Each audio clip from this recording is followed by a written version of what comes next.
que a gente tem como principal é poder compartilhar um pouquinho com vocês, além de um pouco da teoria, que eu acho que a gente, ao longo dos anos, na prática da assistência, se familiariza um pouco com esse tema relevante, que é sepse.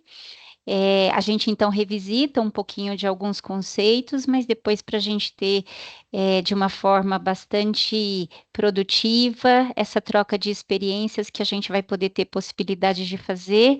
E a Sabrina e a Carol depois organiza, se é pelo chat, se é abrindo para as perguntas, enfim. Eu vou compartilhar minha tela. Vocês me informem, por favor, se vocês estão visualizando a apresentação. Estamos, estamos Estão? sim. Então, vamos lá. Nos próximos minutos, eu vou me apresentar. Eu sou Juliana Oliveira, sou médica infectologista, trabalho no Serviço de Controle de Infecção Hospitalar aqui do HCOR, como coordenadora médica do Serviço de Controle de Infecção.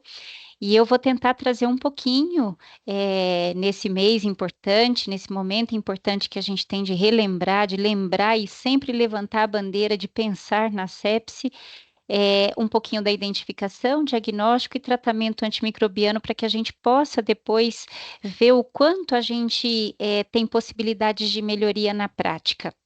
Quando a gente fala em sepse, pessoal, a gente está falando de um conceito ou de conceitos que sofreram modificações ao longo dos anos, e a gente vai tentar entender o porquê que essas modificações aconteceram e o quão benéfico essas modificações aconteceram também no contexto de países de recursos limitados.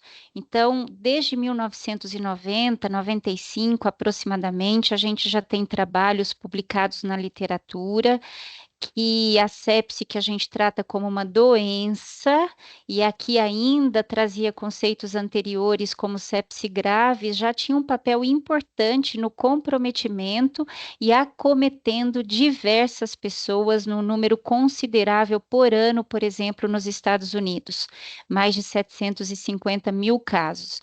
Mas o que era interessante é que já estudos antigos falavam para a gente que a gente já tinha uma projeção de um aumento da incidência desse número de casos por ano em até 1,5%, a ponto da gente já ter expectativas, já desde essa época lá para 2020, anteriormente, quando os trabalhos foram publicados, que com certeza a incidência dessa doença já cometeria muito mais do que 750 mil, seriam mais de 1 milhão de pessoas acometidas por essa incidência. E o que aconteceu ao longo dos anos que acabou culminando com esse aumento dessa incidência na população de sepse?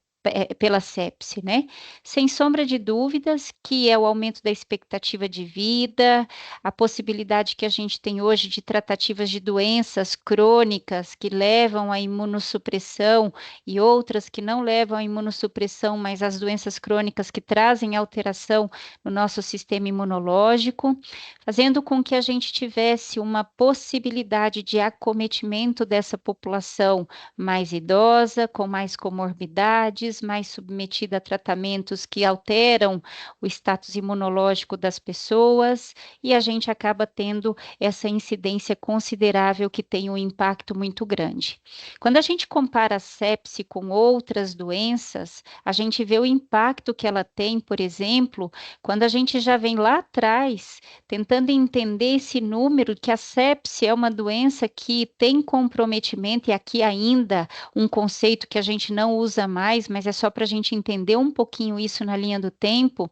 Antigamente considerada sepse grave, a gente vai ver hoje que toda sepse é grave por si só, então a gente não usa esse termo mais, mas ela tinha incidências maiores do que as doenças cardíacas, a incidência de neoplasias, por exemplo, de cólon, de câncer de mama, a síndrome da imunodeficiência, e inclusive mortalidades semelhantes ao infarto agudo do miocárdio.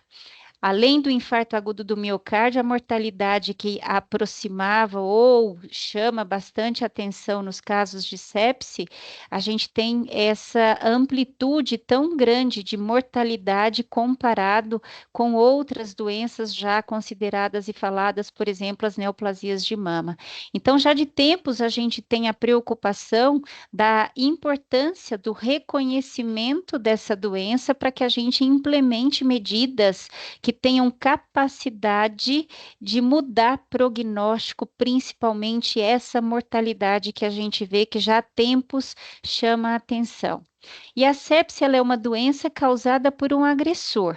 Esse agressor, na grande maioria das vezes, é uma bactéria e que gera um processo infeccioso e inflamatório, que traz como consequências manifestações em diversos órgãos do indivíduo, e a gente vai tentar discutir um pouquinho o quanto a gente já avançou também na identificação precoce dessa doença, desse agressor, para sermos assertivos nessa tratativa. A epidemiologia global chama atenção, e aqui eu trago dados de diversos países, de diversas regiões do mundo, onde em 2 semanas de vigilância, avaliando 206 unidades de terapia intensiva, por exemplo, na França, a gente tem a cada 100 mil 95 casos, a mesma coisa na Austrália, na Nova Zelândia, numa unidade de terapia também, 23 unidades de terapia intensiva, 51 casos em 100 mil no Reino Unido, mostrando a preocupação que todos têm pela elevada incidência, mas a gente já precisa chamar um pouquinho a atenção do quanto as definições e os conceitos que a gente já teve até agora para essa doença em si levavam em consideração estudos que não chamavam ou não tinham participação tão importante de países de recursos limitados, onde até 85% dos casos de sepse acontece.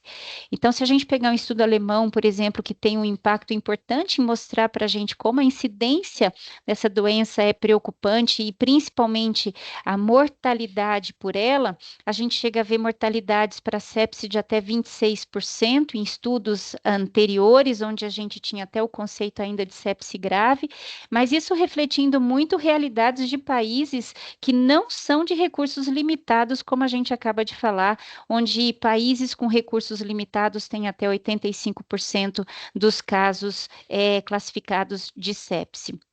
Quando a gente já avalia essas taxas de mortalidade em países já com recursos limitados, a gente chega a ver, inclusive, mortalidades maior do que 50%, 55%, chamando a atenção a discrepância que a gente pode ter entre essa definição e a mortalidade que acomete os países desenvolvidos e os países que têm esses poucos recursos e recursos limitados em relação a essa doença que a gente precisa caracterizar. Num contexto geral, a gente sabe que hoje a sepse ela acomete 47 a 50 milhões de pessoas no mundo e com um elevado número de mortes que pode variar de acordo com a região que a gente falou, como a gente mostrou.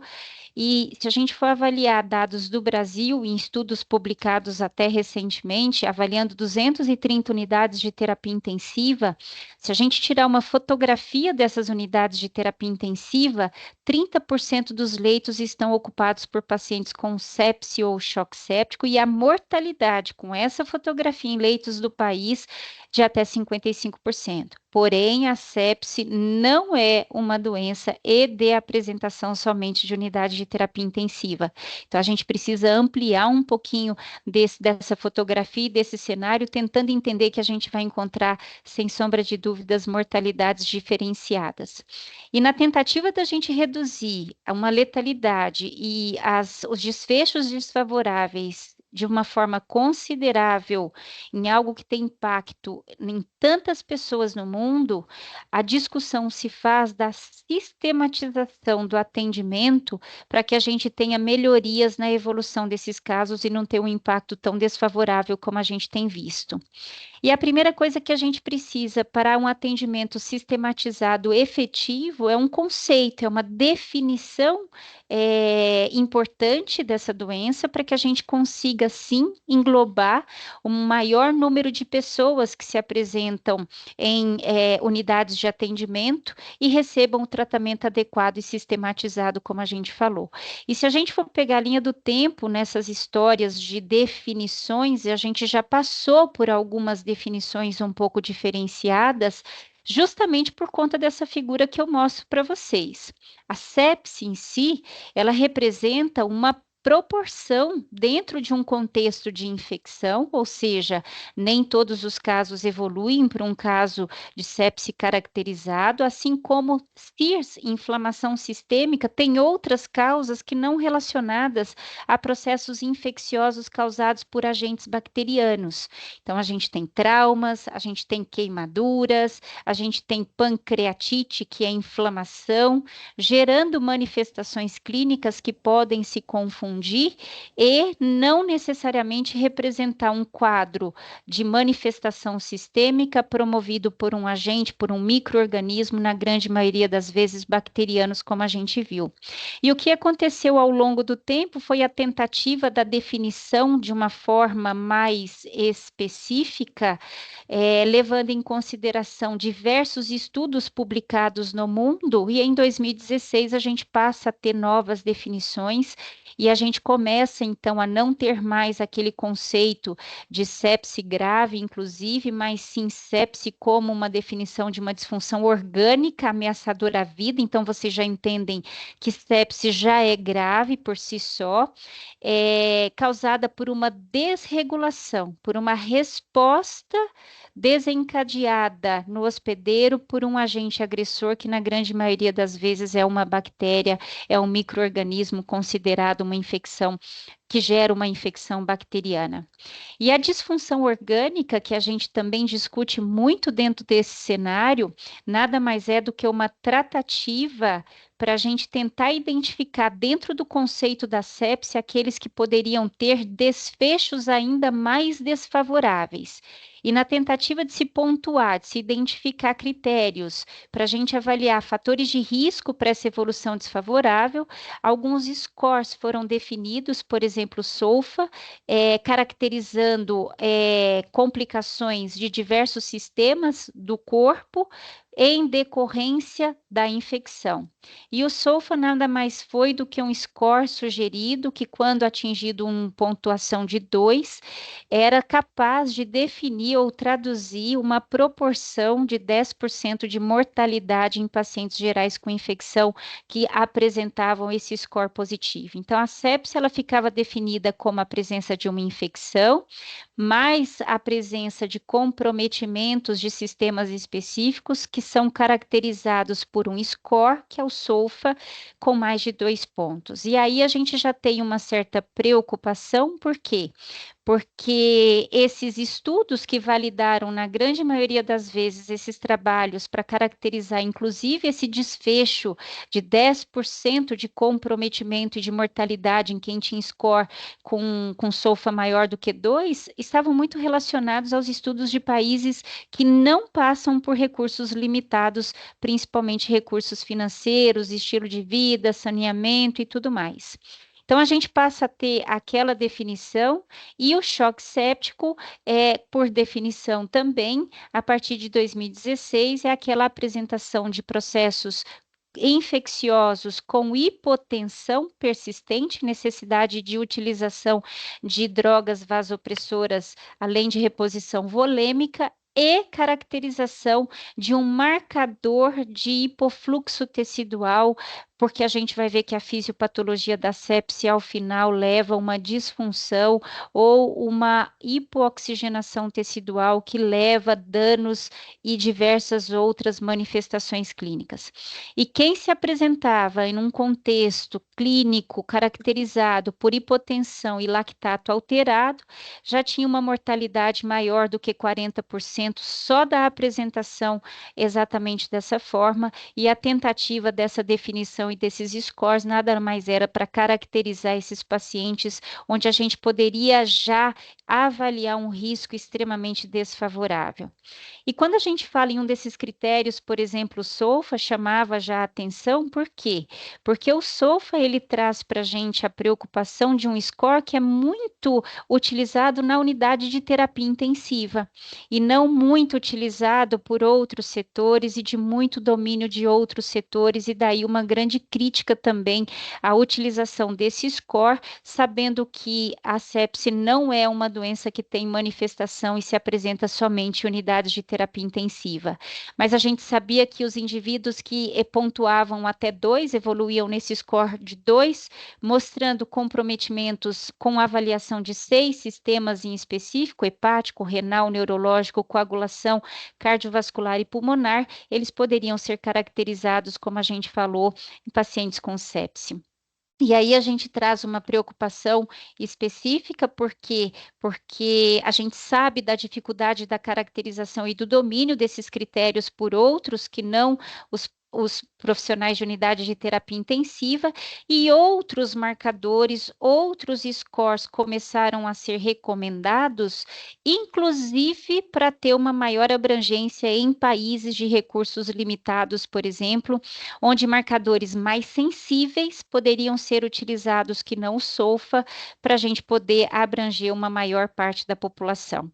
E dentro desses scores que a gente ainda utiliza para classificação, também em meados de 2016, foi sugerido que SOFA, que seria a caracterização de gravidade também na identificação de um grupo de pacientes com infecção, mas de alto risco para óbito, ou seja, o que SOFA também foi muito criticado depois da sua implementação e recomendação, porque ele seria um score para avaliar exatamente isso que a gente está falando, alto risco para óbito, e não um score para screening, como a gente precisa, e a gente hoje tem a recomendação de usar alguns scores como SIRS, como NILS, como a avaliação de disfunção orgânica para caracterizar o processo infeccioso.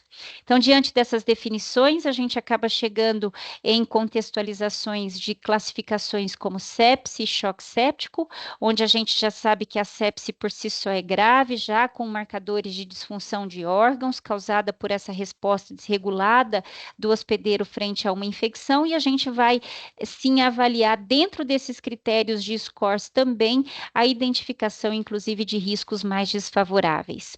A disfunção orgânica ela deve ser reconhecida por esse score SOFA, no reconhecimento de 2 ou mais pontos dele, em decorrência de um processo infeccioso para caracterização da disfunção orgânica. Já a sepse, a gente já viu por definição hipotensão persistente com necessidade de vasopressor e um marcador de hipofluxo tecidual que acaba sendo o lactato nesse contexto.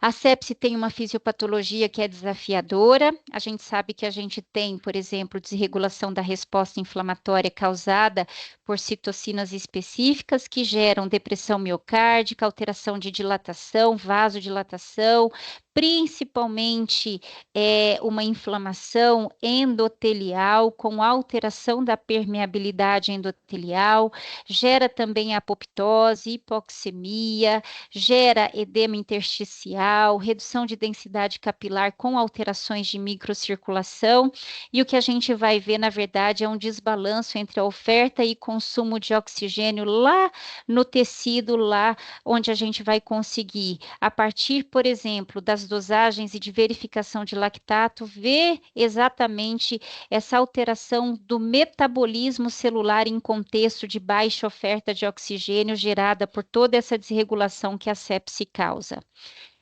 E diante disso tudo, o que o mundo trouxe para a gente, junto com especialistas que avaliam essas conduções, era a implementação de situações e condições de atendimento que pudessem impactar na mortalidade.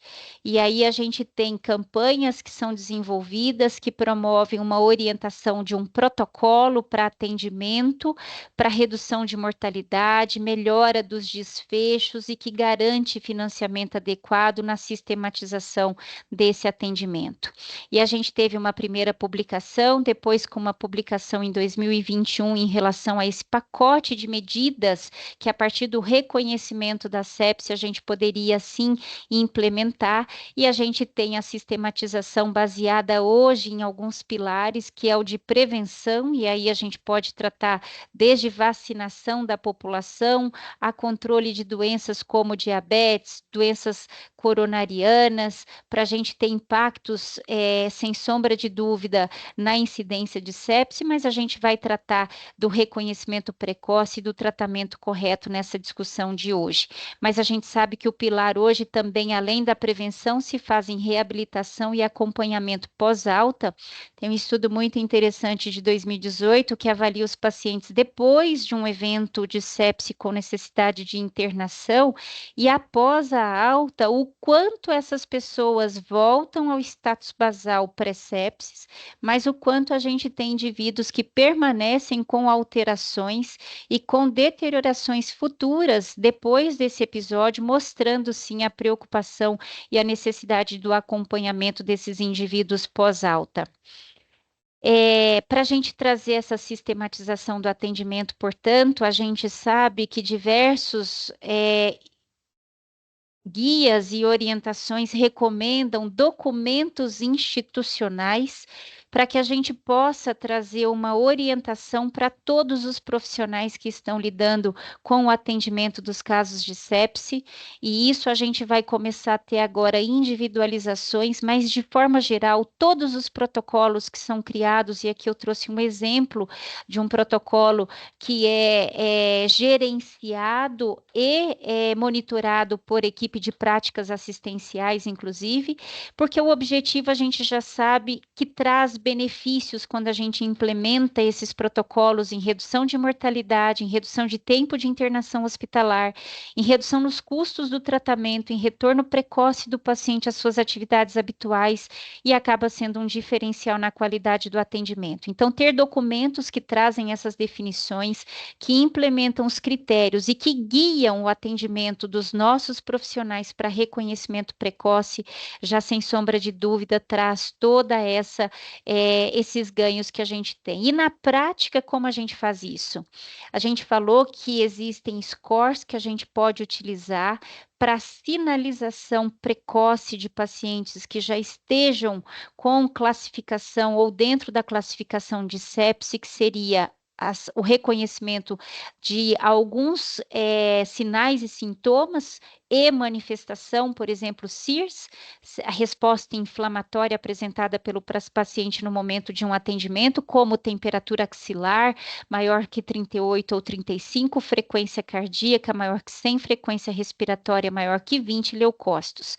Então, a literatura acabou avaliando ao longo de todo esse período que se a gente implementar, por exemplo, scores como esse, de identificação de 2 ou mais critérios de CIRS, eu já posso falar que o meu paciente tem sepse e eu já posso começar esse atendimento sistematizado. Então, talvez a gente não tenha tamanha facilidade com aquele score SOFA para identificar disfunção orgânica, mas a gente tem scores simples que podem ser utilizados de uma forma pelos profissionais treinados, principalmente em pronto atendimento, que já traz uma sensibilidade, principalmente para países de recursos limitados, bem amplo em relação à identificação e caracterização da sepse, para a partir daqui a gente já ter um start de atendimento sistematizado, desencadeado.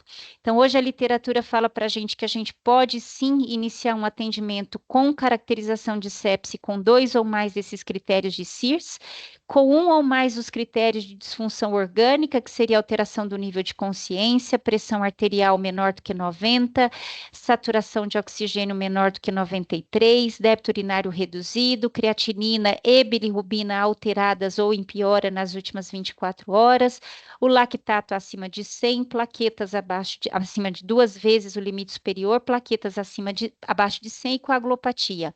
Então, se eu estou em um pronto atendimento, em algum local onde eu não tenho tenho condições nem sequer de exames laboratoriais que tenham resultados de forma rápida, a gente tem como implementar uma avaliação sistematizada baseado nesses critérios de CIRS, com 2 ou mais deles já podendo ser o start para a gente iniciar esse protocolo.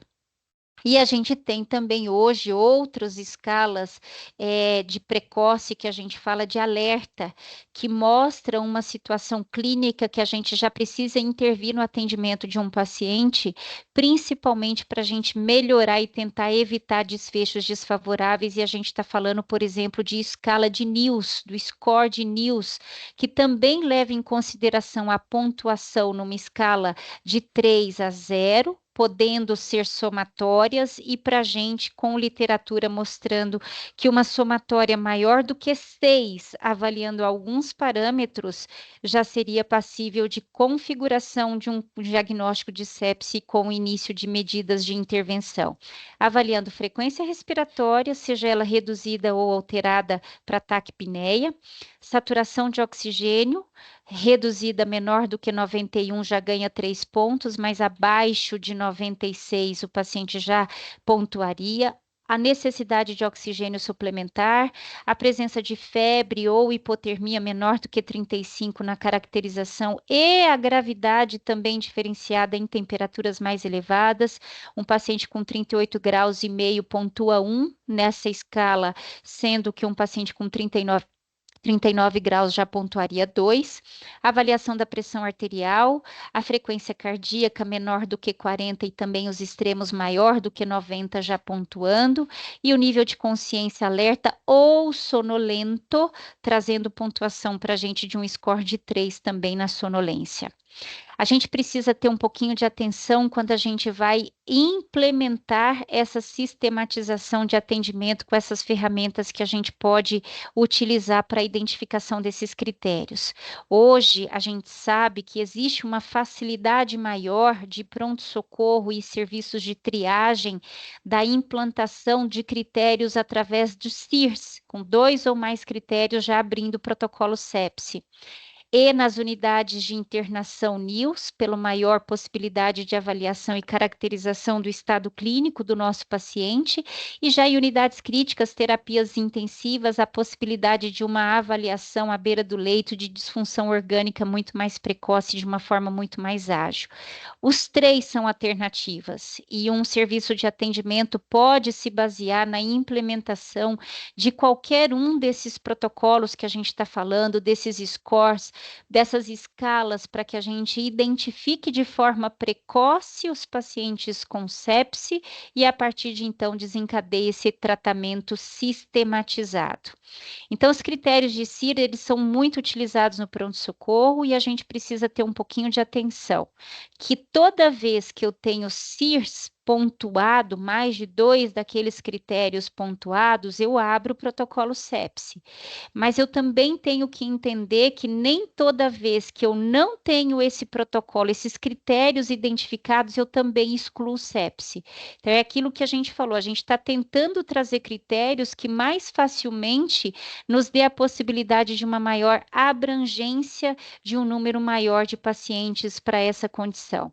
Então, a ausência de critérios de CIRS e NILS maior do que 6 não exclui sepse, principalmente em idosos e imunossuprimidos, que a gente precisa ter atenção, porque eles podem não apresentar essa resposta inflamatória e às vezes já tem, inclusive, disfunção orgânica na ausência de inflamação sistêmica. Então, a gente precisa entender um pouquinho disso. Aqui eu trago um exemplo do que a gente fez utilizando ferramentas e tecnologias que a gente tem disponível, onde a gente sistematiza um atendimento, por exemplo, com ferramentas que a gente pode facilitar em locais de atendimento dos nossos profissionais, onde ele pode clicar em algoritmos, em fluxogramas a qualquer momento no seu ponto de atendimento, e a gente não precisa ter nada eletrônico, eu posso traduzir isso para um papel, para um formulário em papel, apesar da gente tentar evoluir cada vez mais na informatização, onde a gente consegue, a partir de segmentos desses algoritmos, com a caracterização que cada caixinha dessa me dá, eu seguir num atendimento bem seguro e bem fidedigno de um paciente com sepse. Então, por exemplo, se eu clico aqui na suspeita de sepse, o que abre para mim é a definição para o meu médico lembrar e confirmar, ou para o meu enfermeiro lembrar e confirmar que eu possa estar diante, sim, de uma manifestação clínica de suspeita de sepse com os critérios de SIRS, de disfunção orgânica ou de NILS, e a gente tem a caracterização para o profissional na hora poder ter acesso com essas considerações que a gente falou.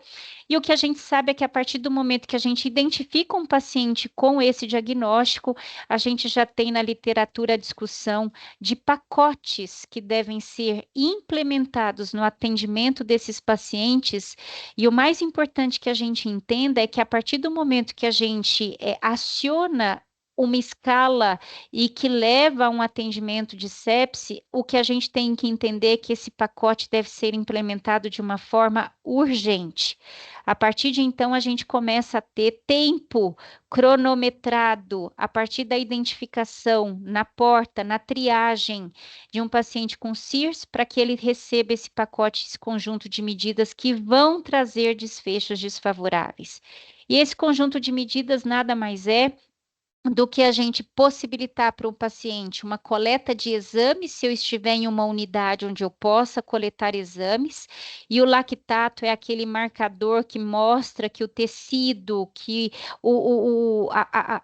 a oxigenação tecidual já pode estar comprometida por diversas causas, por lesão endotelial, mas a grande caracterização na sepse é hipofluxo tecidual mesmo, e ele pode ser um preditor, inclusive, de acompanhamento e de resposta à melhora dessa terapêutica, dessa tratativa do meu paciente, se eu tenho a possibilidade de recoletar esse lactato a cada 2 horas e avaliar essa melhoria da perfusão tecidual com todas as medidas que a gente vai implementar. A coleta de culturas, que deve ser em locais que tenha disponibilidade imediata, para que a gente tenha depois a possibilidade até de descalonamento, se eu tenho possibilidade de, mas aqui o mais importante é a gente avaliar que nesse momento de culturas eu também trato da mesma forma um controle de foco. É drenar um abscesso, é retirar um catéter que tenha qualquer possibilidade de ser a causa da infecção. E a implementação de antibióticos de amplo espectro. Então, isso aqui é o mundo ideal para a gente, onde a gente na primeira hora consegue da identificação do processo da sepse, do reconhecimento dela, e implementar antibióticos que a gente considera de amplo espectro, e ao mesmo tempo, para aqueles pacientes que já têm marcadamente hipotensão caracterizada, a gente já inicia com reposição volêmica, com orientações de reposição por quilo de peso, 30 ml por quilo de peso, e a gente, se não tiver a melhora dessa perfusão dos níveis pressóricos, já iniciar ou até mesmo pensar concomitante de expansão e início de vasopressores nesse paciente que se apresenta cético. Então, se eu estou num local onde eu tenho possibilidade de fazer tudo isso, eu vou coletar o pacote de exames que a gente tem na primeira hora, não só com lactato, mas com todo o perfil hepático, função renal, bilirrubina, que a gente sabe que são marcadores de disfunção orgânica, como a gente falou, assim como culturas e implementação de antimicrobianos para o foco caracterizado do processo infeccioso. Então, aqui é um exemplo do que a gente tem. Não adianta a gente ter essa informação, e quem está na ponta precisa dessa informação de forma muito clara, muito óbvia. Qual é o antibiótico que eu tenho que usar para cada processo infeccioso e topografia infecciosa? Isso é algo que a gente pode trabalhar e melhorar para que a gente tenha um melhor desfecho. Protocolo aberto, identificação do foco provável, é um foco pulmonar, é um foco urinário, identificação de protocolos institucionais, que são baseados no perfil dos pacientes locais, para aquele foco em específico, com a administração desses antibióticos na primeira hora, depois da coleta desses exames que a gente falou também, se possível. Aqui é só um exemplo do que a gente faz. A gente tenta classificar as infecções tanto em comunitárias, já também, como as hospitalares. A gente viu que a sepse compromete tanto pacientes de comunidade, mas também pacientes em unidades de internação e unidades de terapia intensiva, e todo o meu corpo clínico, todo o meu minha equipe de atendimento precisa saber caracterizar se é hospitalar, se não é, e a gente já tem protocolos que direcionam o meu profissional, a minha equipe de assistência para a introdução desses protocolos de antimicrobianos precoce. Aqui são exemplos só que a gente traz ainda dos diversos sítios, chamando a atenção principalmente pulmonar, urinário, pele, partes moles e abdominal, que a gente sabe que são os representantes aí dos top 10 entre os que mais se apresentam com abertura de sepse. As condutas em relação a antimicrobianos depois da coleta de lactato, depois dos exames, é a introdução mais precoce possível na primeira hora, e a gente vai utilizar também a preocupação de descalonar o antibiótico para evitar resistência e eventos adversos nesses pacientes. A gente sabe que a gente pode reduzir o tempo de antibiótico se o meu paciente tem uma melhora clínica rápida e se eu trago um controle de foco efetivo, por exemplo, um apendicite que eu consigo abordar cirurgicamente o mais precoce possível, eu vou também diminuir a exposição dos meus pacientes. Então, coleta de exames, início de antibiótico precoce, a avaliação se o meu paciente precisa de expansão volêmica, não só por hipotensão, mas também por outras avaliações, perfusão tecidual, sinais clínicos que a gente pode avaliar no exame de um paciente. A gente começa também dentro desse pacote da primeira hora, estabelecimento rápido de um acesso venoso e início da exposição volêmica, que vai também melhorar o desfecho desse paciente para melhorar a perfusão tecidual. E a gente tem recomendação de administração de 30 ml por quilo, por exemplo, de cristalóide na primeira hora e finalização em no máximo 3 horas. E a gente pode favorecer a exposição desses protocolos, criar esses protocolos de uma forma que fique de fácil acesso, para que as equipes tenham possibilidade de avaliação. Lembrar que lactato, eu marquei muito bem que seria um exame laboratorial que a gente possa ver em relação à caracterização de metabolismo anaeróbio com hipofluxo tecidual, mas tem sinais clínicos que a gente evidencia isso também, se eu não estiver ali na beira do leito, com possibilidade de um exame laboratorial. Eu posso ver tempo de enchimento capilar para tentar avaliar hipoperfusão, assim como os scores de Mottling, que a gente sabe que são aqueles livedos que a gente vê nos pacientes mais graves também, e que podem ajudar a gente na caracterização dessa hipoperfusão. Então, eu trago aqui, por exemplo, um exemplo para a gente tentar se avaliar ou avaliar o quanto o nosso serviço está preparado para atender um caso rotineiro, que todo serviço de pronto-socorro, de atendimento, de emergência, não importa qual, vai atender e pode atender diariamente. A gente sabe que as infecções de pele e partes moles têm tido um avanço em relação ao número de casos e de identificações dos focos de sepse, e eu trago uma mulher de 42 anos com diagnóstico de lúpus, é um caso real, com nefrite e perda da função renal, já com a nasarca, necessitando de tratamento específico para o lúpus e para controle da doença com imunossupressor, ciclofosfamida, e ela evoluiu com uma infecção de pele e partes moles, uma erisipela provavelmente bolhosa, e na admissão o médico avalia, a equipe de triagem avalia, ela tem frequência cardíaca maior do que 112, pressão arterial de 92 por 54, frequência respiratória de 19, temperatura maior do que 38. Com certeza a gente já tem aqui mais do que 2 pontos dois itens do score, e a gente já teria a abertura do protocolo com identificação de uma paciente com sepse, encaminhamento para um local de atendimento onde a gente possa ter disponibilidade de um acesso venoso, para eu avaliar a necessidade de administração de volume, coleta de exames laboratoriais e imediatamente ter alguma forma, através de protocolos, onde a minha equipe, depois desses passos iniciais, exames, coleta de exames, culturas, início de antibiótico terapia ainda dentro da primeira hora. E qual antibiótico iniciar para uma paciente com infecção de pele e partes moles? Por isso do protocolo.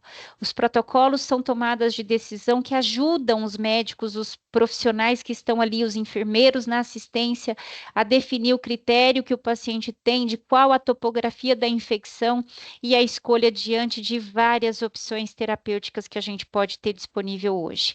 E aí a gente consegue, sim, através da caracterização de imunossupressão, identificar fatores de risco, inclusive para bactérias com resistência.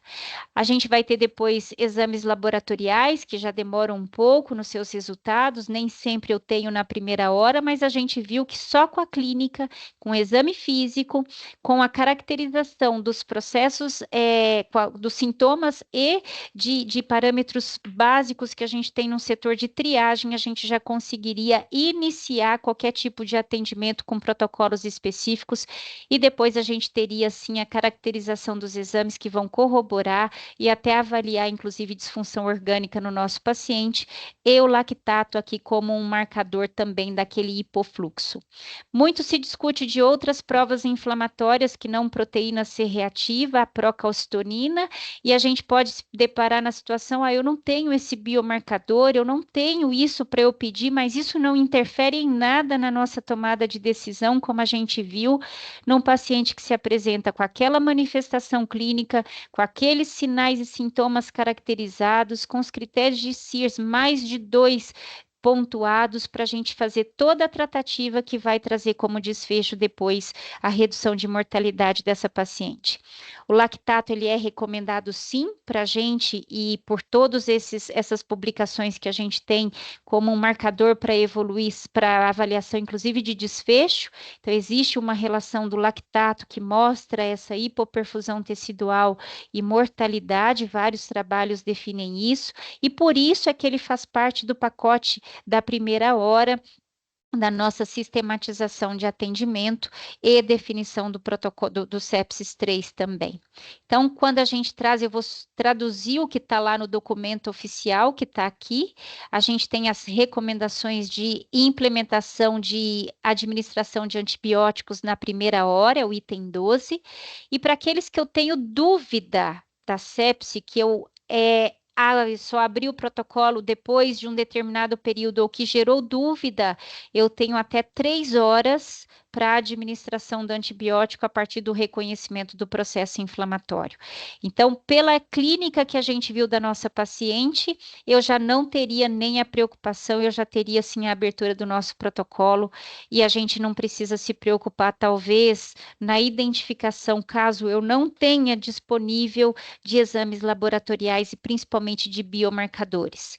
Então, muito se fala da procalcitonina como um biomarcador e de uma forma bem resumida, a gente trabalha com a procalcitonina mostrando que ela é sim um marcador que prediz muito um processo infeccioso bacteriano, mas essa mesma recomendação e várias outras não trazem como uma sugestão utilizar a procalcitonina para definição de início de antibiótico terapia.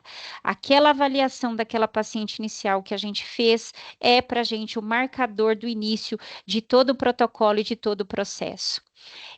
Como a gente falou, a implementação de protocolos que ajudem na terapêutica vai facilitar a escolha do profissional do antibiótico na primeira hora. Então, ele conseguir identificar uma infecção de pele e partes moles, qual é a recomendação diante das possibilidades que ele tem. Às vezes ele tem vancomicina, às vezes ele tem oxacilina na caracterização de não fatores de risco para bactérias resistentes, o áureos, por exemplo. Ele pode seguir na sua tratativa com protocolos institucionais. Essa paciente teve um áureos isolado, ela é imunossuprimida, ela tem comorbidades, e isso fez com que a gente pensasse já na identificação do protocolo com comorbidades e imunossupressão, ampliar para bactérias que não sensíveis somente à oxacilina, e ela recebeu vancomicina no seu primeiro atendimento, e a gente traz a assertiva depois da nosso atendimento. A tigeciclina, linezolida, daptomicina e outras quinolonas que são recomendadas hoje em diversas literaturas para tratamento de infecções de pele e partes moles, tem as suas opções todas de mesmo nível em relação, ou até muito mais com critérios de eficácia e eficiência com as nossas antigas medicações, por exemplo, vancomicina, que a gente tem maior facilidade de acesso. Então, até para a gente poder ir para um pouquinho de discussão, eu vou trazer um pouquinho das lições que a gente aprende tanto na evolução do conhecimento dessa doença, do reconhecimento precoce, da implementação de sistematização de protocolos para que a gente tenha desfechos mais favoráveis. A gente define aqui a sepse com definição já de choque ou sem choque, a administração imediata de antibiótico.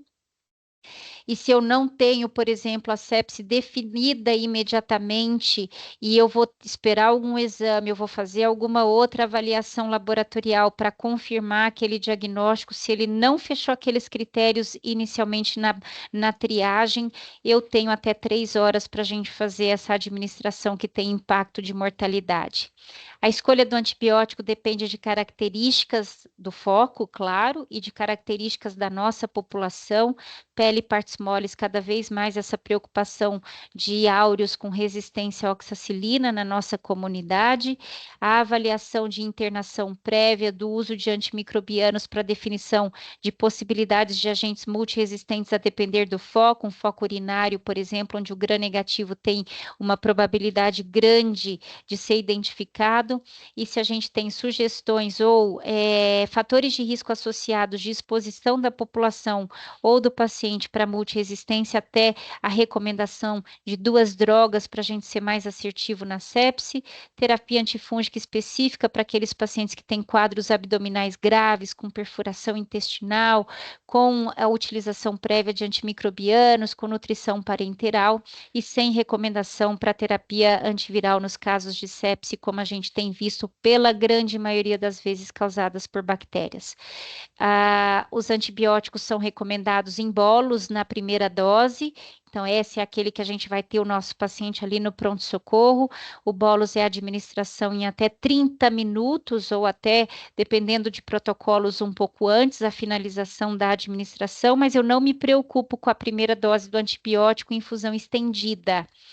E para os pacientes que tenham a sepse, o choque séptico, a identificação precoce de focos que requerem controle, abscessos que devem ser drenados, catéteres que devem ser retirados na presença de infecção, e o conhecimento do PK/PD em relação qual é o melhor antibiótico para um foco urinário, qual é o melhor antibiótico para uma infecção de pele e partes moles, para um foco pulmonar, dentre todas as opções que a gente tem disponível hoje, ou entre as limitações de opções que a gente pode ter no nosso serviço.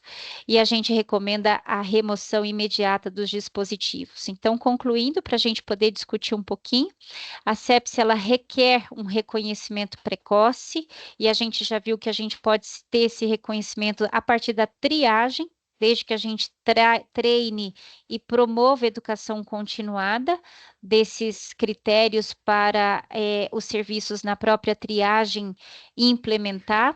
A sepse ela é dinâmica nas suas atualizações e nas recomendações de tratamento, como vocês viram, ao longo dos anos a gente tem algumas modificações, então eu preciso estar sempre atualizado com as novas diretrizes.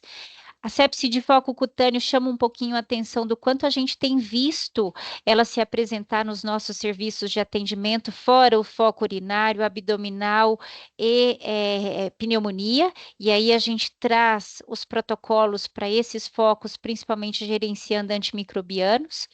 E a gente sabe que seguir protocolos com educação continuada e gerenciando os mesmos é capaz, sim, de mudar o desfecho dessa doença que traz tamanha letalidade para a nossa população. Eu vou abrir para a Sabrina faz as suas considerações e a gente depois parte para a nossa discussão. Doutora Juliana, muito obrigada. A aula estava maravilhosa, trouxe pontos importantes, eu acho que bem focados para nossas unidades em termos de reconhecimento precoce da sepse, que é uma coisa que a gente tem tentado trabalhar durante a implementação com todas as unidades. A gente fala muito que a gente percebe que sai o diagnóstico de sepse, mas está muito atrelado ao paciente que já está com uma deteriorização clínica, e a nossa batalha aí contra a sepse é tentar fazer esse reconhecimento o mais precoce possível, né? Nesse intuito, a gente vem para trazer uma roda de conversa agora, nesse momento, junto com a Thaís e o Patrick.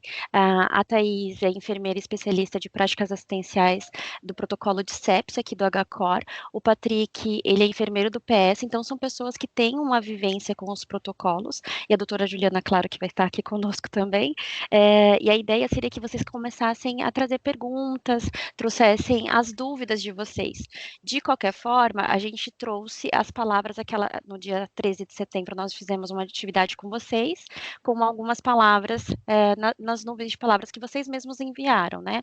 A gente vai colocar essa apresentação para vocês verem as palavras que estão lá, e levantamos algumas perguntas, tentando abordar o máximo possível as dificuldades, fragilidades para colocar um protocolo em prática. Então, para quem quiser abrir o microfone, pode levantar a mão, a gente vai dando a palavra um por vez, e quem não quiser levantar o microfone, falar no microfone, não tem problema, pode mandar mensagem no chat, que as meninas também vão me auxiliando aqui, a gente vai olhando as perguntas e vai passando adiante. Então, a ideia agora é ter um momento de roda de conversa, uma discussão, para enriquecer mais a nossa discussão hoje. Tudo bem? Se vocês quiserem, se alguém já quiser, pode ir levantando as mãos, tá? Eu vou compartilhar minha tela para mostrar a nuvem de conversa para vocês, a nuvem de palavra que a gente formou lá no dia 13, e as perguntas. Thaís e Patrick, se vocês quiserem se apresentar também, por gentileza, estejam à vontade. Oi, pessoal, boa tarde. Sabrina já fez aí as honras já. Obrigada pelo convite. E estou aqui à disposição, que a gente puder contribuir e aprender com vocês. Oi, pessoal, boa tarde. Eu sou o Patrick, sou do socorro aqui do HCOR, à disposição aí para agregar alguma coisa a vocês. Eu vou compartilhando aqui a minha tela, vocês só me sinalizem se estão vendo bonitinho. Colocar no modo de apresentação. Então, daquele fruto daquela dinâmica que nós fizemos com vocês no dia 13, saíram aqui algumas palavras, que tem tempo oportuno, exames laboratoriais, papel, eu imagino que seja o papel da equipe, eu acho que aqui também já dá para a gente puxar o gancho com o Patrick aqui, para o Patrick falar para a gente um pouco do papel da enfermagem no reconhecimento precoce da sepse. Então, dentro do ambiente de pronto atendimento, né, seja um pronto atendimento hospitalar ou numa UPA, como é o caso da maioria de vocês, qual é o papel do enfermeiro, né? Qual é o papel da enfermagem? Como é que a gente consegue trabalhar nesse reconhecimento precoce? Eu acho que, Patrick, se você quiser falar um pouco da sua experiência em relação ao papel da enfermagem. O principal papel nosso, na entrada mesmo, na triagem em si, é observar os sinais que o paciente traz, né? Não só os sinais vitais em si, como também a questão do dia a dia, nível de consciência que você consegue puxar do paciente, ou familiar, você vê também a questão do baixo volume urinário também é uma coisa que muitos trazem para a gente e a gente acaba passando desapercebido, e a gente tem que prestar atenção nesse tipo de relato que o paciente traz para a gente. Eu já presenciei alguns casos de paciente que estava com sinais vitais todos normais, mas que tem uma alteração do nível de consciência súbita, ou até mesmo a anúria mesmo em si. O paciente chega para a gente e fala, minha mãe tem um dia que eu percebi que a urina está mais concentrada e a ausência mesmo da urina, mas os sinais vitais da paciente está normal. E então essas são coisas também que a gente tem que prestar atenção no nosso dia a dia, porque são sinais importantes. E o principal que a gente tem que ficar muito atento é estar alinhado, muito bem alinhado com a equipe médica, né? Para a gente chegar e expor para ele o que é a nossa vivência, ali, nossa sensibilidade frente ao paciente está falando ou o familiar, e levar isso para junto da equipe médica e junto tomar a decisão de seguir ou não o protocolo sepsis. Então, essa sinergia tem que ter muito bem com a equipe médica para eles entenderem, e acaba com o tempo também, eles vão pegando uma confiança e a nossa credibilidade aumenta a gente quanto enfermagem, né? E esse desenvolvimento com o pessoal, com a equipe médica, ela é muito importante, e acaba que até mesmo às vezes o próprio médico também, na triagem, ele não traz para a gente algum tipo de informação, porque tem muito paciente também que acaba não falando para a gente exatamente o que está acontecendo com ele. E chega para o médico e conta para ele uma coisa que às vezes não foi passado para a gente, e o médico também acaba abrindo esse protocolo e startando para a gente fazer uma ação conjunta e rápida para mitigar, né, essa questão de tempo com a sepsia.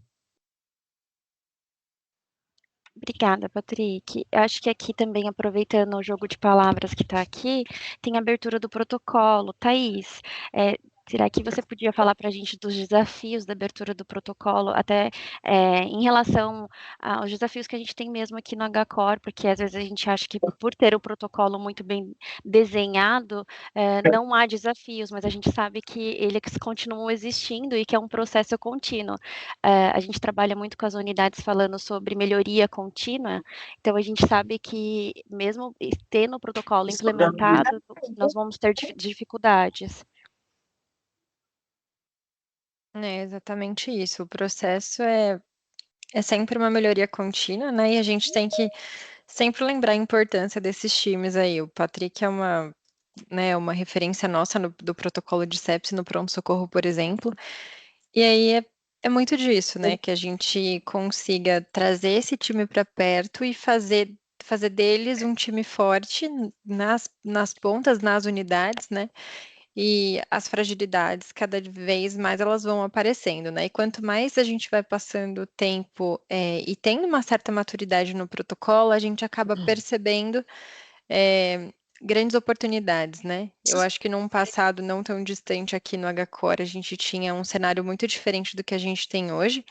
A gente tinha lá, por volta do final de 22, mais ou menos, um número extremamente baixo de acionamentos no pronto atendimento, 20, 30 acionamentos mês, e a gente fez um projeto de melhoria todo voltado à sensibilização, reestruturação de critérios de acionamento, critérios para abertura do protocolo, treinamento do time, e daí hoje a gente fala assim de pelo menos 60, 70 acionamentos mês no pronto atendimento.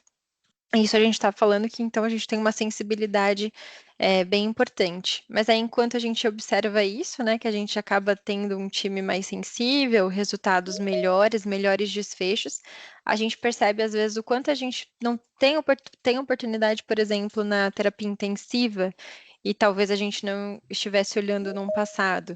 Então, é algo que agora é um trabalho da gente tentar se debruçar, entender que talvez a realidade da UTI precisa ser abordada de uma outra forma, e assim a gente tem feito, né? A gente está caminhando com a unidade de internação, então é exatamente esse ciclo, né? Da gente tentar diagnosticar inicialmente as nossas fragilidades, tratar aquele problema, e dali a gente fazer todo o nosso ciclo PDCAs e encontrar os resultados. E cada vez a gente vai tendo novos diagramas e novas direções aí.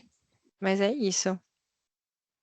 Muito bom você ter falado do PDSA. A gente faz PDSA com as unidades também. Então, só para vocês verem que a gente também trabalha com PDSA aqui dentro do HCOR. Então, fazendo por ciclos mesmo, ciclos de melhoria. Tem uma pergunta da Marilda. Pacientes com disfunção renal, qual a indicação de volume? Doutora Juliana, se você puder responder, por gentileza. Na aula, acredito que você falou, na verdade você falou, mas se você puder responder.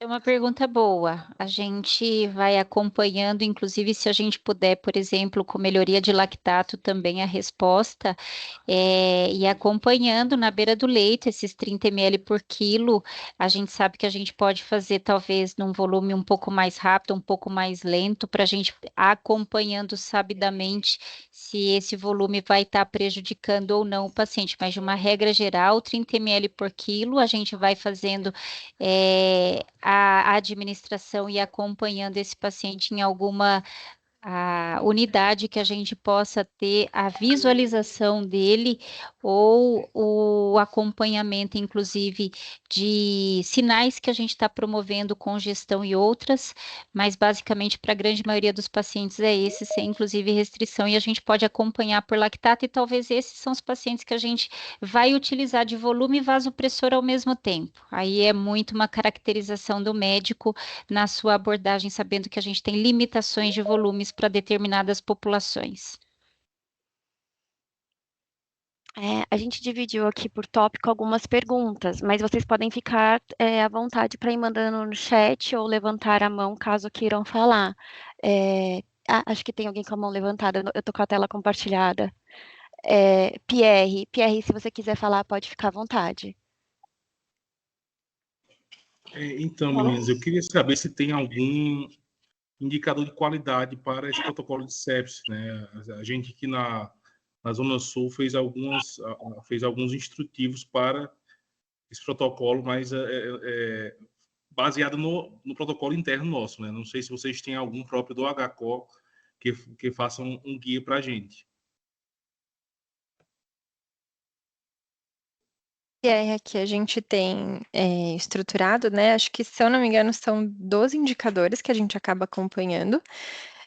São indicadores, né, dos processos menores, então, se a gente for falar de tempo de coleta de exames, tempo de início de antibiótico, tempo de início de volume, então a gente usa esses para a gente conseguir acompanhar os processos e ver o que desvia, né?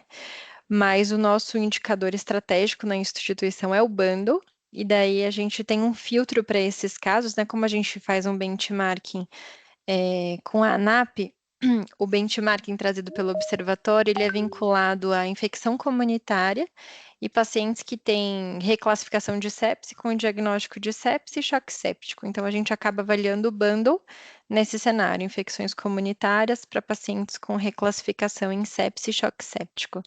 Então, esse a gente avalia estrategicamente, né? Tem reporte mensal, a gente compartilha isso com a instituição como um todo, mas a gente tem um dashboard com todos esses indicadores aí que eu comentei previamente, que ficam disponíveis na intranet para segmentado por unidades, né?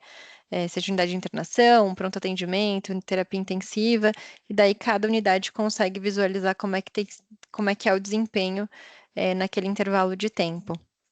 Mas acho que, né, marcações do bundle fazem bastante diferença. A gente consegue acompanhar isso e mudando panoramas a partir de desvios, assim. Então é bem interessante para melhoria.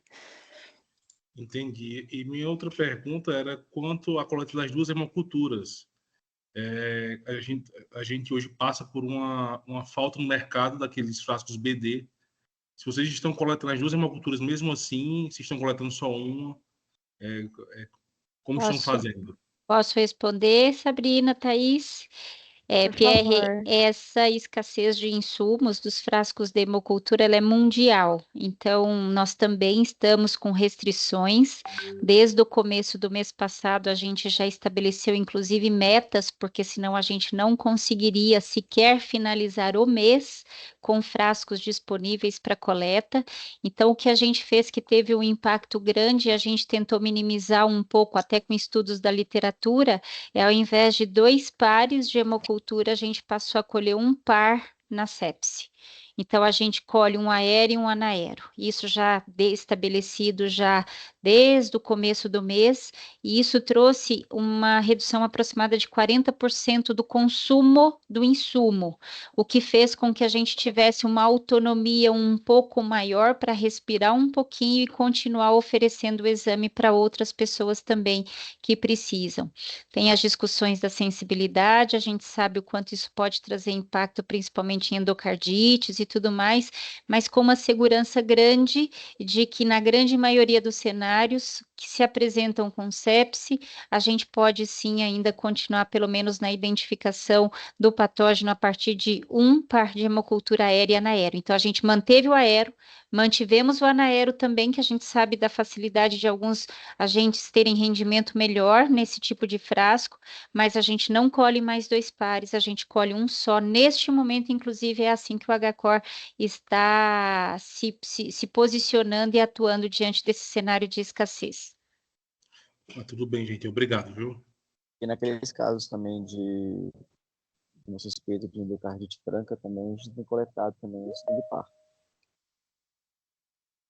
E naqueles que não têm apresentação de sepse, casos que não têm tamanha gravidade, não sepse, a gente considera o rendimento de algumas situações. Será que vale a pena colher numa infecção de pele partes mole sem complicação? Não complicada, uma pneumonia também sem grandes complicações, ou seja, a restrição foi desde critérios de gravidade, a restrição do insumo também naqueles que a gente identifica o critério.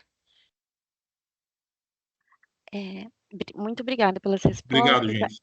A Elaine está com a mão levantada. Se você quiser abrir o microfone, Elaine, por falar. Olá, boa tarde. Eu sou Elaine, aqui sou da UPA Arraial, aqui na Bahia. É um ótimo conteúdo.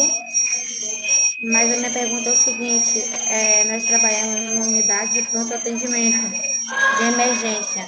Muitas vezes os pacientes já chegam aqui para nós com um quadro de sepsia tardia, onde tem que ser colocado em um setor de regulação para poder entrar com o tratamento. E muitas vezes, precocemente, os médicos acabam entrando já com antibióticos, porque exames laboratorial acaba sendo até tardio, porque o protocolo diz que até 3 horas, né? Como a professora mesmo falou aí. Só que a gente não consegue mandar esse laboratório para referência para ter essa resposta. Então, minha pergunta esses pacientes teria como a gente mudar dentro desse protocolo uma aceitação dele em uma unidade de referência aqui na nossa cidade?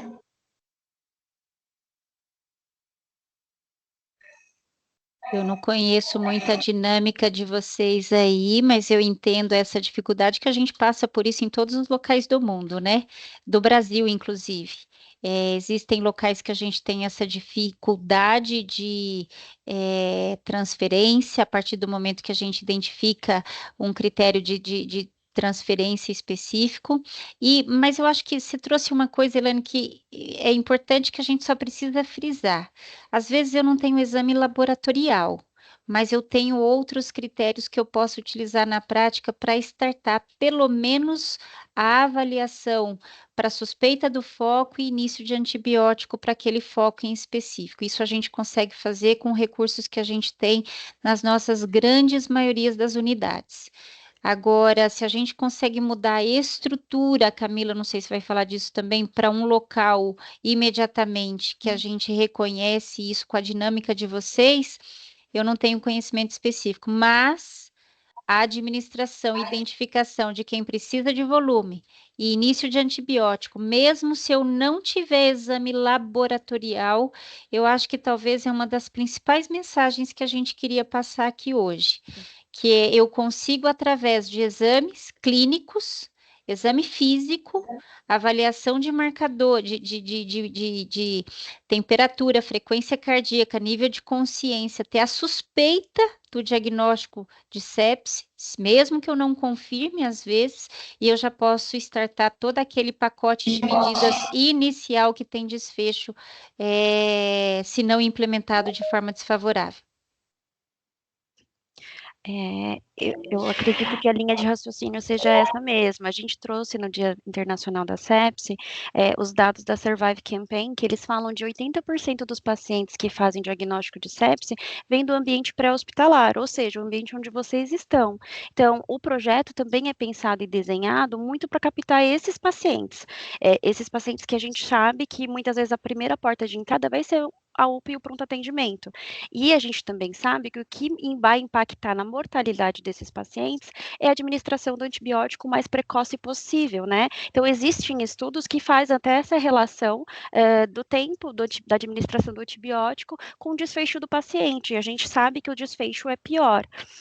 Então, pensando em poucos recursos e pensando nas realidades diferentes que o Brasil tem, de modo geral, o que a gente consegue trabalhar e preconiza que se trabalhe dentro da unidade de vocês é a administração precoce desse paciente. E como a doutora Juliana muito bem colocou, não necessariamente a gente precisa esperar resultado de exames. Então, de muitas situações, a clínica será soberana, né? A gente consegue fazer o diagnóstico da suspeita ou da sepse e já fazer a administração do antibiótico naquela golden hour, naquela hora de ouro, que a gente sabe que é o que faz diferença para o paciente.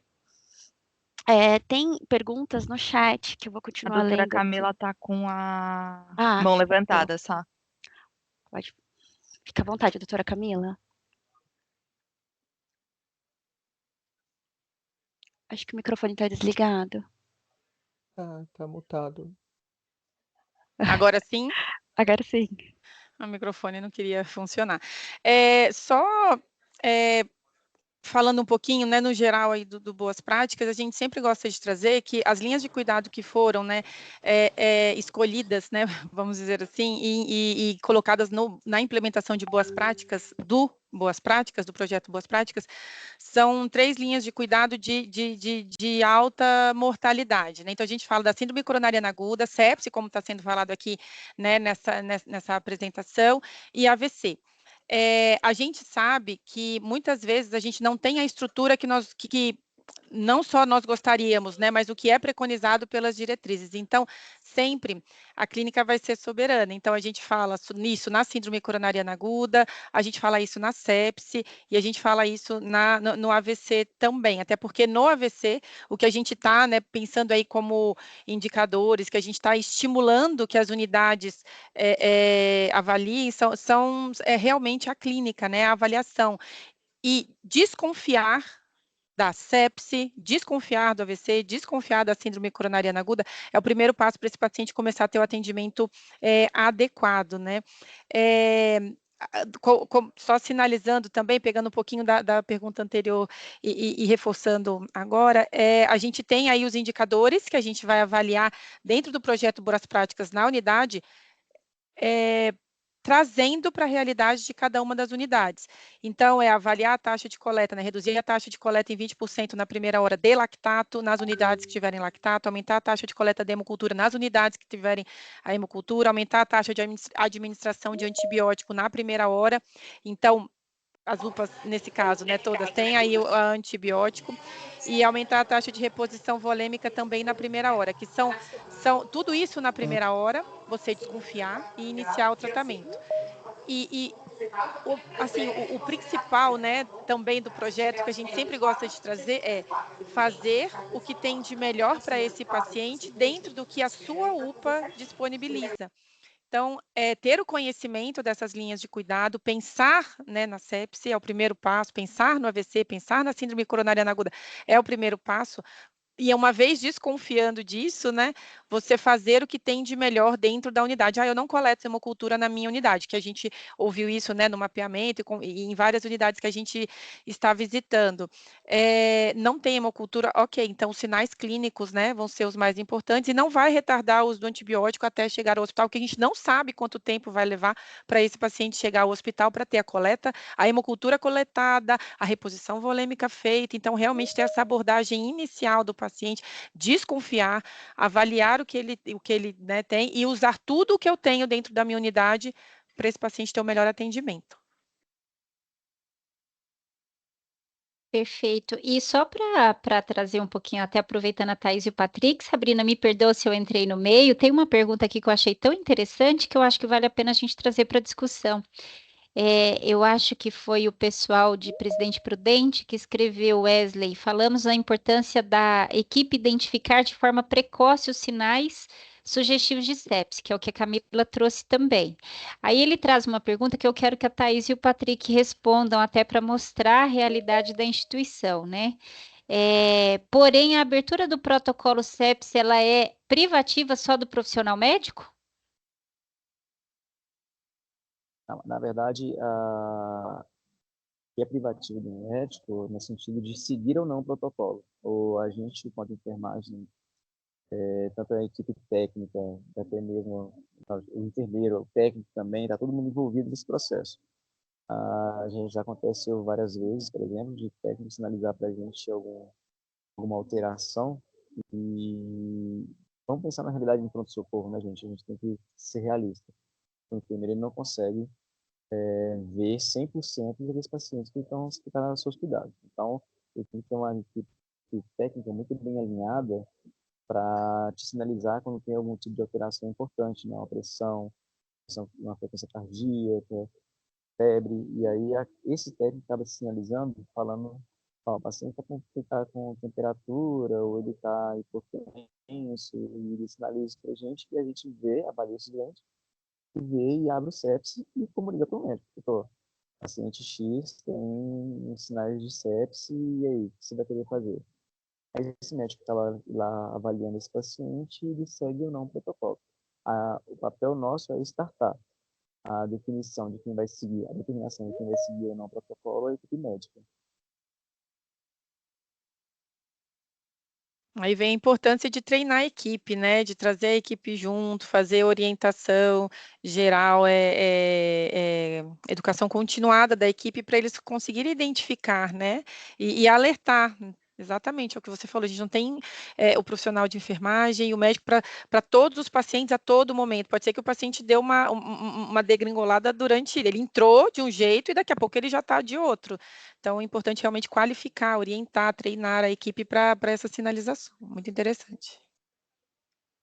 Muito bom que o Patrick trouxe o papel do técnico de enfermagem também, ou seja, toda a equipe está envolvida no reconhecimento precoce desse paciente. E ele falou muito bem, nem sempre o enfermeiro vai estar com a visão desse paciente, mas às vezes o técnico vai ter esse contato antes do enfermeiro e pode muito bem sinalizar, pode e deve muito bem sinalizar para que o diagnóstico seja feito o quanto antes, né? A abertura do protocolo e depois a equipe médica tomar a decisão se segue ou não com a abertura do protocolo, né? A Eu queria Agri, só aproveitar um claro, tiquinho, Sá. claro. Desculpa te atrapalhar. Imagina, Aproveitar imagina. o gancho que o Patrick trouxe e falar quanto a gente tem trabalhado recentemente, né, Pá, sobre a questão de envolver a equipe de enfermagem como um todo, não só por conta do reconhecimento, porque aí quando a gente estiver falando de adesão à primeira hora, né, as práticas da primeira hora, a gente precisa desse time completo. Então, às vezes, não vamos ser nós ou enfermeiros que vão fazer isso. Então, a gente precisa que eles entendam qual que é o momento que começou esse relógio a cursar. Porque se o time não tiver integrado nesse tempo também, aí não adianta a gente tentar falar sobre adesão ao bundle, porque a gente vai passar dele. É só um gancho aí. Um E gancho também, muito bem colocado. completamente o que a Thaís está falando também, você identificar a sepse do paciente com quadro séptico na triagem, ele é muito fácil, entre aspas, né? Mas o desafio maior que a gente enfrentou, né, Thaís, aqui na Travesse, era aquele paciente que já tinha entrado aqui com a gente e que não tinha sinais de CIRS na entrada, mas que desenvolveu um sinal de CIRS aos nossos cuidados. E aí foi onde a gente introduziu a equipe técnica para ter essa sensibilidade e mostrar para a gente que esse paciente está com o sinal de CIRS alterado e a gente startar o sepse. Lá na porta, você já identifica e já sinaliza, o médico segue ou não. Agora, aquele paciente que entrou bem, que no meio do caminho, né, ele engolou lá e ninguém viu. E quem vai ver esse paciente lá na ponta vai ser o meu técnico, porque eu não vou ter tempo, não vou ter perna para ver todos esses pacientes. Se ele lá, com a sua expertise e experiência, consegue ver, já afia sinais vitais ou algum outro tipo de operação que ele peça aí, para sinalizar para a gente. Ótimas colocações, tanto do Patrick quanto da Thaís. Obrigada. Tem uma pergunta no chat da Agnes. Quanto aos exames no primeiro atendimento de urgência, é necessário o hemograma PCR, sódio, potássio, creatinina, ureia, urina 1, urocultura, antibiogramas, TGO, TGP, bilirrubina, hemocultura, gasometria, lactato em todos os casos? A gente coloca assim no pacote de exames a serem coletados, até porque isso faz parte para a gente avaliar a disfunção orgânica, né? Então, nem sempre a gente tem aqueles critérios de inflamação muito bem desencadeados, mas esse pacote de exames que a gente constrói para solicitação é para a gente tentar caracterizar a disfunção orgânica naqueles 6 sistemas que o SOFA traz para a gente: respiratório, urinário, hepático, pulmonar. Então, esses exames a gente constrói também na forma de pacote para o médico poder seguir, solicitar e dar start ao fluxo, para a gente poder sim avaliar, inclusive, disfunção orgânica.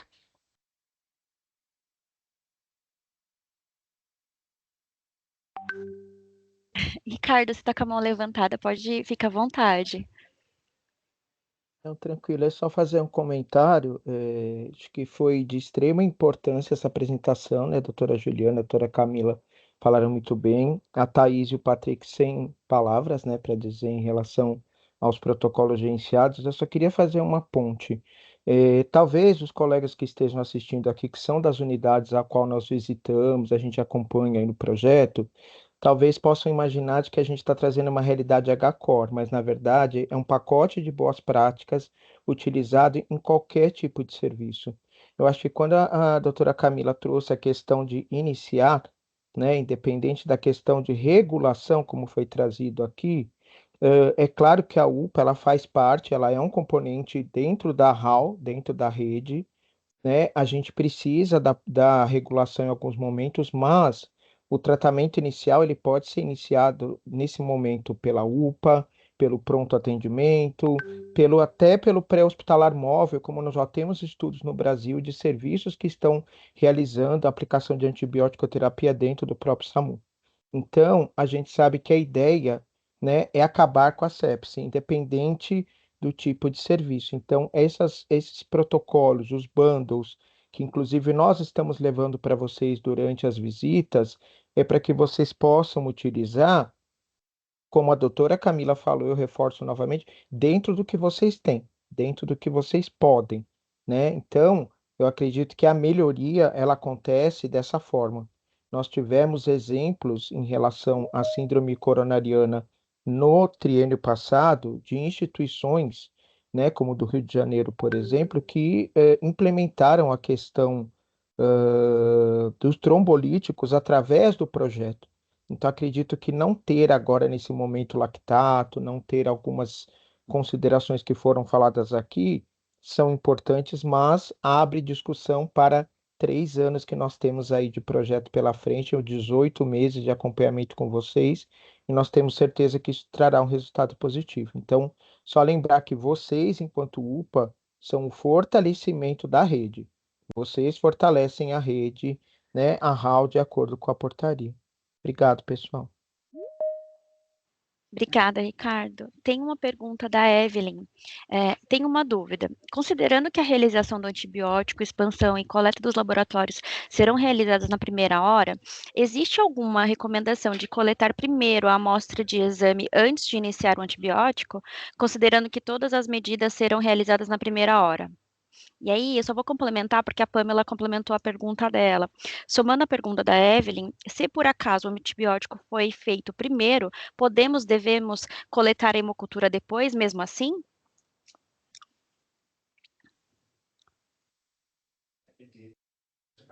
Outras pessoas podem também se manifestar se quiser, tá?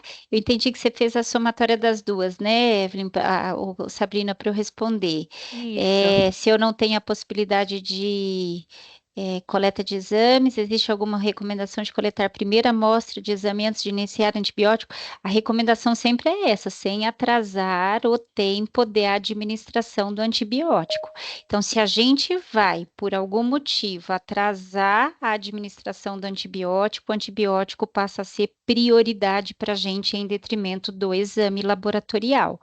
Agora, se eu tenho a possibilidade de, na minha estrutura organizacional, colocar exatamente a partir do momento, começar a contar aquele reloginho que a Thaís falou quando a gente triou o paciente e abriu o protocolo. O paciente vai já de imediato, acesso, na mesma hora do acesso já colhe o exame laboratorial. Isso é tudo muito dinâmico quando a gente enxerga isso, quando a gente tem essa estrutura muito bem organizada. E quando a gente pensa nessa estrutura dinâmica e organizada, seguindo passo a passo, vocês vão ver que uma coisa, quando disponível, não atrapalha a outra dentro desse reloginho que começou a contar.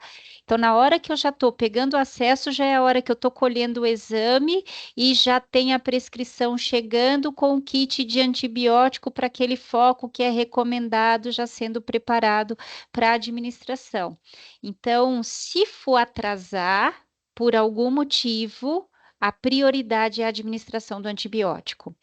Sem sombra de dúvidas, a coleta de hemoculturas previamente, ela é benéfica na tentativa de isolar patógenos e a gente poder depois descalonar antibióticos e avaliar, inclusive, o tempo de antibiótico que a gente vai dar. Se é uma infecção de pele e partes moles, num caso de sepse, como a gente viu, e cresce um aureus na hemocultura, talvez a gente vai fazer tratativas de tempo de tratamento diferenciada.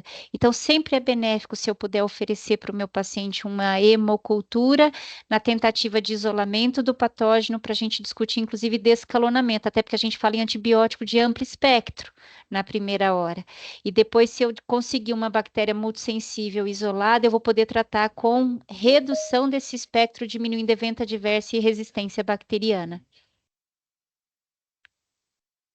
Se a gente faz o antibiótico e depois colhe cultura, seu rendimento pode ser ainda muito mais baixo, principalmente naqueles sítios onde a gente não consegue ter rendimentos muito importantes.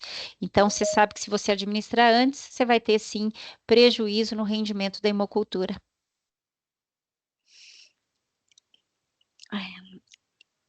Só para complementar a informação sobre também a questão às vezes gera uma dúvida na coleta da cultura de urina. Às vezes o paciente tem uma série de foco urinário, o pessoal fica naquela dúvida, fazer ou não antibiótico antes de coletar a urina.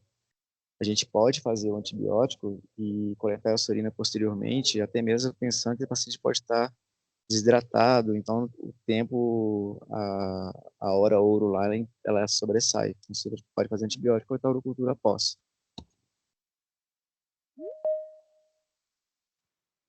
Muito bom. Se vocês tiverem mais pergunta, pode mandar, mas acho que para ir fechando, assim, com uma pergunta acho que envolve todos, e aí acho principalmente a Thaís, vou falar para direcionar para a Thaís responder, que seria essa terceira pergunta que a gente colocou aqui no slide, que é como a implementação de protocolos na triagem podem melhorar o reconhecimento precoce da sepse.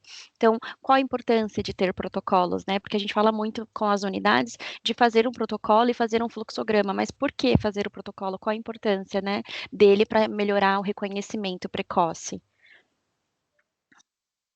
Acho que muito de tudo que a gente acabou conversando aqui, mas é uma forma de você padronizar critérios para que sejam facilmente identificados ali naquele momento de atendimento. Então, quantas vezes a gente está na classificação de risco de um serviço, a gente está fazendo aquela primeira triagem, e talvez a gente pudesse deixar passar batido algum critério. E aí, quando a gente já tem protocolos estabelecidos e critérios ali que a gente determina, e que acabam ficando muito memorizados na nossa cabeça, né? Ao longo do tempo, conforme a gente vai vendo, já desperta um start ali e a gente já fica muito sensível àquilo.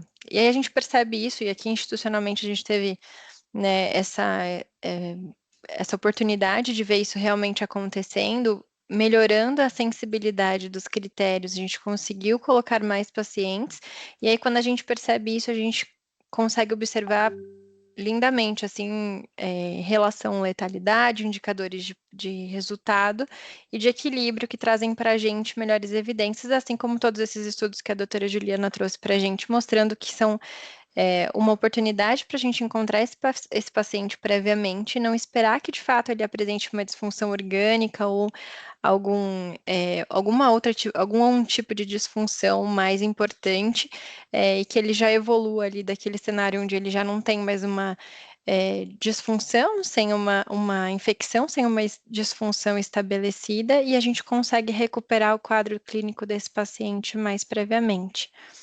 Então, acho que é basicamente isso, assim, para a gente é muito gratificante ver a trilha que isso percorre e como essas ferramentas favorecem os melhores desfechos.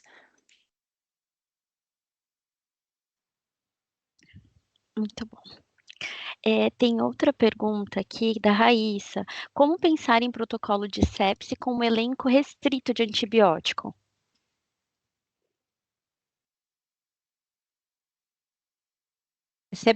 Essa questão é boa.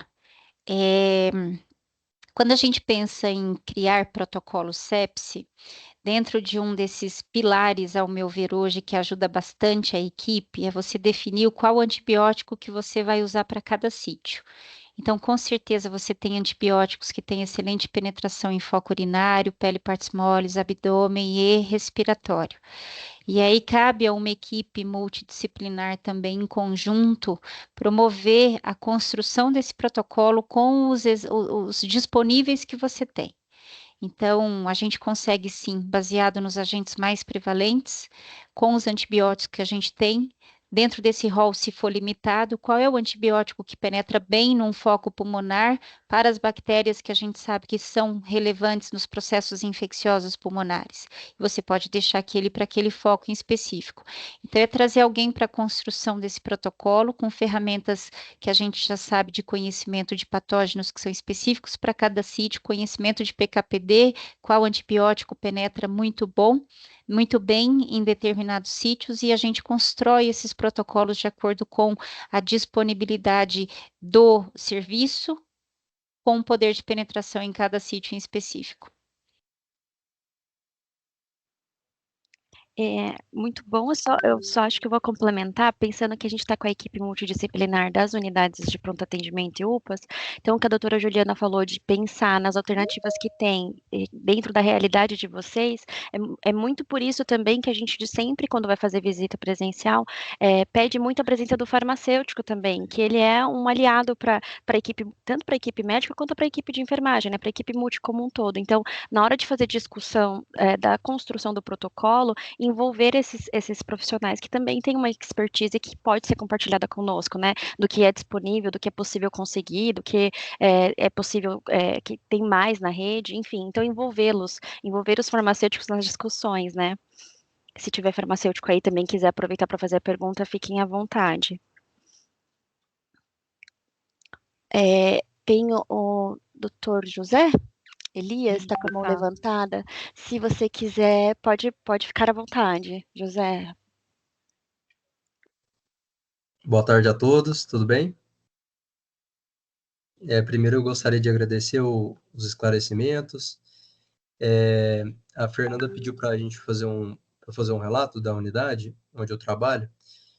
Eu sou diretor clínico no pronto-socorro de Senador Canedo, em Goiás, e a gente tem uma unidade um pouco menor, e a gente montou um protocolo de sepse para as outras também, AVC e dor torácica, pautando naqueles critérios que a gente utiliza, tanto pelo ILAS, como o que foi passado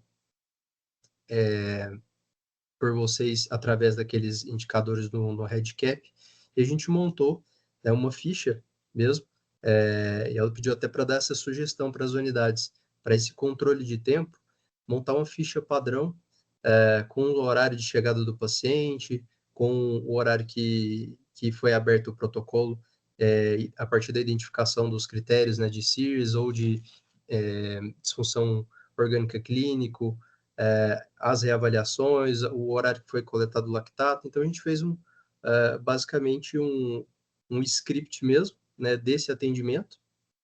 Deixei também para a equipe de enfermagem, e aí forçando a importância dos treinamentos, né, com a equipe, tanto a equipe médica, mas a equipe de enfermagem, a gente colocou uma breve colinha mesmo, até na mesa ali de classificação, para que a gente tenha fácil acesso ali aos critérios de CIRS, os critérios de disfunção orgânica clínica, e a ficha de protocolo também, com algumas referências teóricas para os colegas avaliarem, até os critérios de NIOS, né, com a tabela com esses critérios, enfim.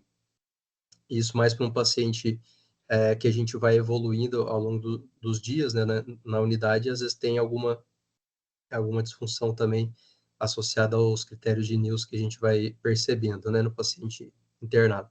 Então, montar uma ficha, mesmo com esses critérios, facilita no dia a dia. A gente deixou uma pasta também para poder ir colocando esses critérios, esses protocolos abertos, e nos dias posteriores à abertura do protocolo, a gente consegue jogar com mais facilidade no REDCap, esses indicadores, e estar acompanhando, né? Então, essa sistematização foi muito importante. A gente recebeu relatos também de alguns colaboradores da unidade, falando que teve uma união maior da equipe, porque a gente conseguia discutir mais, a equipe de enfermagem conseguia discutir melhor com a equipe médica, né, e a identificação mais rápida desses casos. Então, realmente, foi um diferencial grande para a unidade, tanto para a cultura, criação de uma cultura mais forte, né, e para a identificação mais rápida e assertiva. A gente sabe que tem, em algumas unidades, rotatividade grande de profissionais, médicos. Então, se a gente tem um alicerce ali, uma estrutura a ser seguida, facilita bastante, né, essa identificação e segmento. E para a gestão também, tá próximo, né, monitorando esses indicadores. Muito bom. A gente fica feliz de ver o progresso de cada das unidades e perceber que as unidades passam a ser exemplo para as outras unidades, né? Isso é motivador tanto para a gente quanto para o projeto como um todo, assim, para cada equipe que faz parte do projeto. Thaís, eu acho que eu ia puxar o gancho da fala do José e pedir para você levantar, assim, de forma rápida, o que é primordial para quem está começando a fazer o protocolo, porque a gente tem muitas instituições que não tem nada do protocolo e que estão começando agora. A gente vai auxiliando, mas a gente percebe que tem unidades que têm um pouco de dificuldade para fazer a abertura do protocolo, a montagem do zero, né? O que você considera assim primordial, essencial para que eles pensarem nesse primeiro momento na construção do protocolo de sepse? Olha, assim, até por parte dos nossos protocolos aqui, os que são gerenciados, né, por todos que a gente vai criando e vai elaborando, a gente precisa, assim, ter bem definido o que é critério, e aí, né, para a gente, aquilo que a gente conversou, para ter um ponto de partida, o que a gente vai estabelecer como um deflagrador para aquele protocolo. Um time, inicialmente, mesmo que pequeno, de pessoas que estejam comprometidas com aquele tema e que possam ser a força do protocolo nas unidades. E aí a nossa sugestão é sempre tentar cobrir os plantões, pelo menos ter uma referência em cada plantão para que aquele colaborador seja um multiplicador dessa filosofia, dessa ideia, né, e que nos reportem de alguma forma as dificuldades naquele momento. Que a alta liderança compre a ideia, que isso é crucial naquele momento, então as coordenações, enfim, a gerência do serviço possa apoiar essa confecção, essa estruturação e dê força para que esse time consiga desempenhar as suas funções. E a partir dali, diversas reuniões de multiplicação desse conteúdo e que fique uma coisa fluida ao longo do tempo, né? Quanto mais pessoas envolvidas nesse tema entendendo o resultado que isso tem, por isso que é importante aquela nossa discussão sobre os indicadores, que sejam aqueles iniciais de processo, como essa ficha que o doutor trouxe há pouco, né? Com registro, se quinzenalmente a gente conseguir fazer um breve levantamento sobre assertividade ou que seja um atendimento que performou de uma forma adequada, compartilhar isso com o time, comemorar essas pequenas vitórias aí, levar para eles, para que eles possam ter a sensação de que está fazendo aquilo acontecer e em algum tempo isso daí toma rumo e cada vez mais fica consolidado. Eu acho que perpassa nesse caminho aí, acaba sendo essa estrutura que a gente sempre vai criando, assim, vai só se repetindo e multiplicando, né? E as ferramentas são múltiplas aí, vocês aí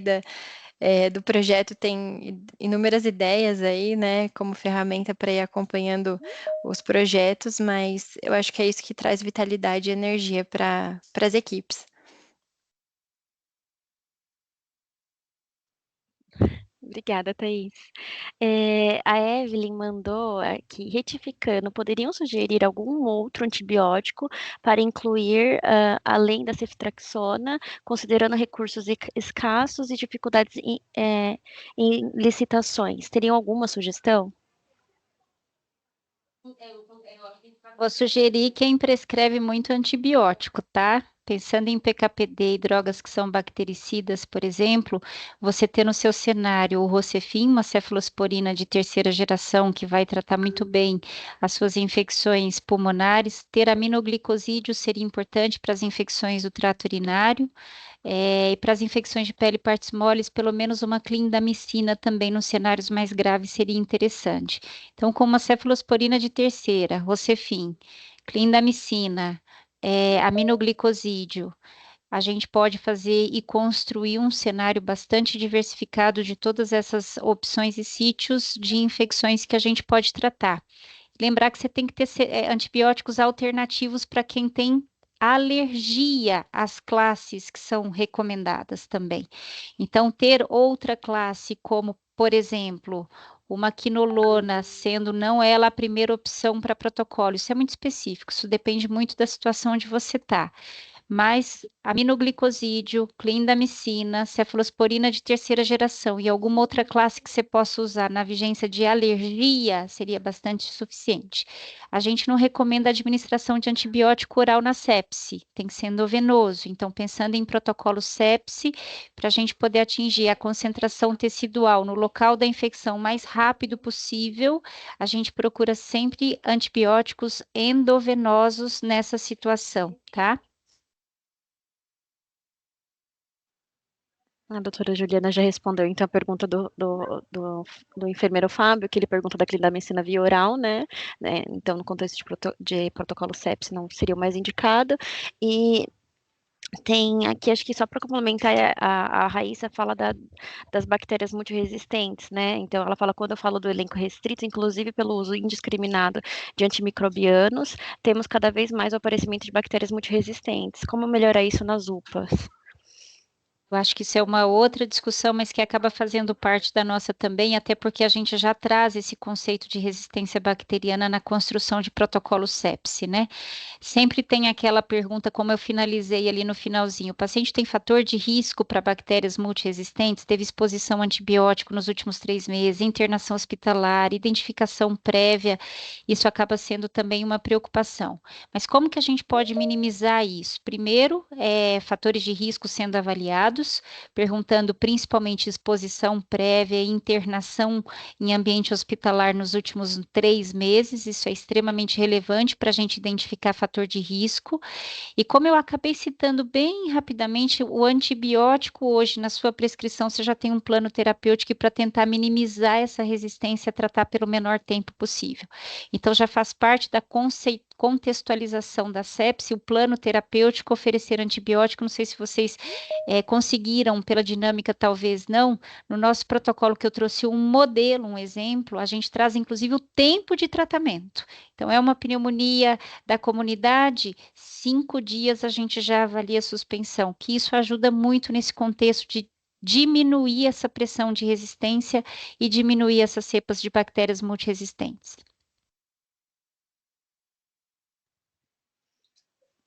Pessoal, eu acho que era isso, assim, foi muito enriquecedor a gente estar aqui quase uma hora discutindo sobre dúvidas e trazendo dicas e conceitos.